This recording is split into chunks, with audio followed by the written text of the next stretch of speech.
The dev was updated today, guys, again. Some minor things, not too big, and some stuff that I didn't cover yesterday. Let's talk about it. Hello guys, once again it's Matt. Thank you all the members and patrons. Make sure to subscribe.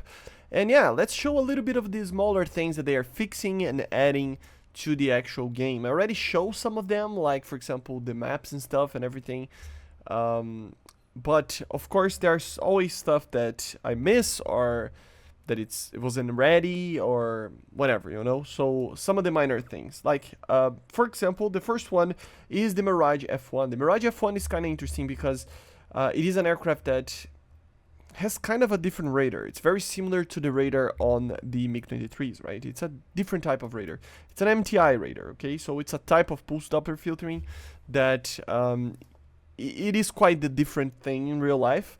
But in the game it works basically like a pulse Doppler, and they got changed. But first, before I show to you guys what they changed, just to show that they actually added external fuel tanks for the MIRAGE F1 as well, which is pretty cool. But yeah, let's show the radar a little bit. It's not a huge thing, okay? And they already added this for the MiG-23. But if we take off now, the radar, do you remember when the radar was actually, when you had to change the modes and stuff for the radar itself? Well, this is something that, you know, still needs to happen. So as you see, it's not like the MiG-23. The MiG-23, when you put the nose down of the radar or anything like that, it will automatically change to MTI or the search mode. As you see, this doesn't work here. I'm changing the radar upwards and downwards, and it doesn't like care, you know. It's still on the MTI mode, and I have to manually actually change, right? But if we actually lock a target, then it's automatic. So it's similar to the MiG-23, but a bit different. So you cannot change it manually anymore. And once the target goes below the horizon line over here, hold up, or when it decides to like need, it will actually try to go to MTI alone. Maybe it will not go here because we are kind of flying in a not a very good MTI position, right? It's flying away from me. Come on, change it up. It's maintaining the lock. That's the funniest thing. Maybe the target needs to be flying lower than this. Like, let me try to lock him with... Yeah, the MTI is not working. Let me... Hold up. So let's try now. Yeah, automatically goes for tracking, right? As you see right there. It automatically went from acquirement, MTI to tracking. And if it ever needs to go to MTI, it will automatically go. So it's hard to show because the target needs to be flying a little bit lower. But yeah, from MTI, when you are locked, it will go from MTI to search automatically, which is pretty cool. Some things that were added actually yesterday, and I didn't cover in yesterday's video, was that the MiG-21 got its actual skin over here. So finally it has the proper skin, the kind of grayish kind of situation over here. And yes, the helmet mounted is not only for for the IR missiles, but now it works for the radar as well. So both these things were added for this aircraft. And another cool thing is that the J11A, I will do a whole video about it, but the J11A got a MAWS system, or a missile approach warning system, which is a very, very, very modern system of basically detecting any type of missile being fired onto the aircraft and letting the pilot know where it's coming from, and even deploying chaff and flare automatically, right? So it's something that for the top tiers, there are not a lot of aircraft that can actually do this. I'm not gonna be able to show to you guys in here, but well, I'm gonna do a video about it. But the thing is that if a missile is fired onto you, even if it's an IR missile, the J11A will let you know, which is pretty cool. Only 2 aircraft in top tier have this, which is the J11A right now, and the French or Belgian F-16AM. But there are some others like the F-111, the Harrier GR7. So it's something that is becoming a little bit more prominent in some of these aircraft. We got a new UI a little bit. This was added a while back, but they actually explained it how it works. So for example, here we have a different type of UI on the hangar over here. Above the vehicle itself, it now shows the amount of you know, backups you have on the vehicle, right? So none in this and one in this, for example. If you go to the vehicle and buy, like for example, I don't know, one, I don't know, I don't care.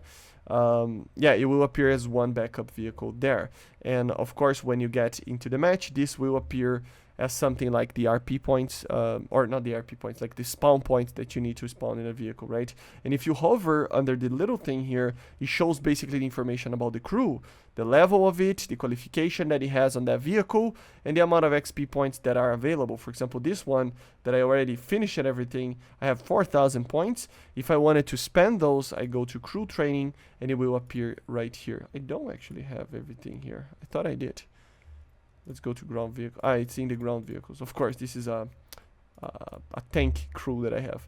But yeah, and then you can just spend everything that you want, apply, and then of course it will change right there, right? See? So it's a little bit more information. You can click on the crew training to jump right into the crew training, which helps a little bit.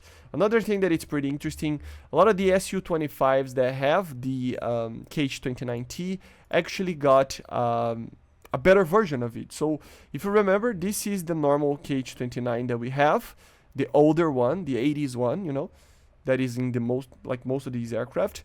But then if you go to something like the SU-25BM and stuff, they actually got a better version of it.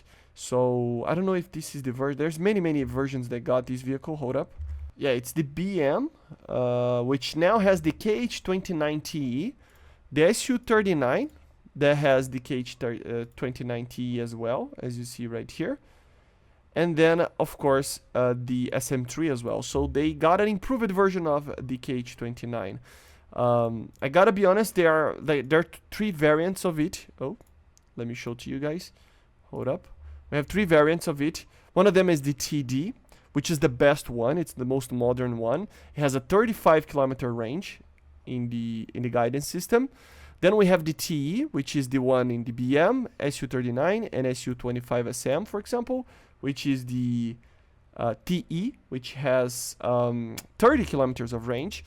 And then the older one, the T variant, which is the least amount of range, which is 13 kilometers. So those are the versions. We have 3 versions, and depending on the aircraft, for example, the MiG-29 over here still uses the TD because it's the more modern aircraft. The middle, like more modern aircraft that are not that modern or not that high in BR, basically, are going to receive a middle ground between the two, and then the older one will receive the older one.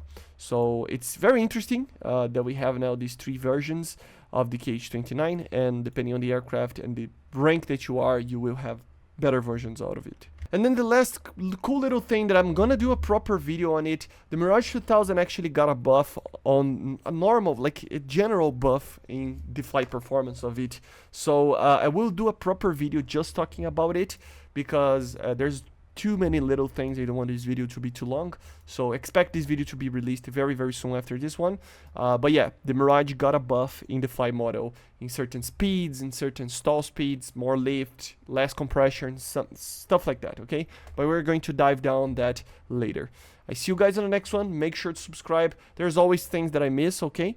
And be aware that the dev will be updated until the 13th, and then it will be closed on the 13th. So a lot of things to cover still.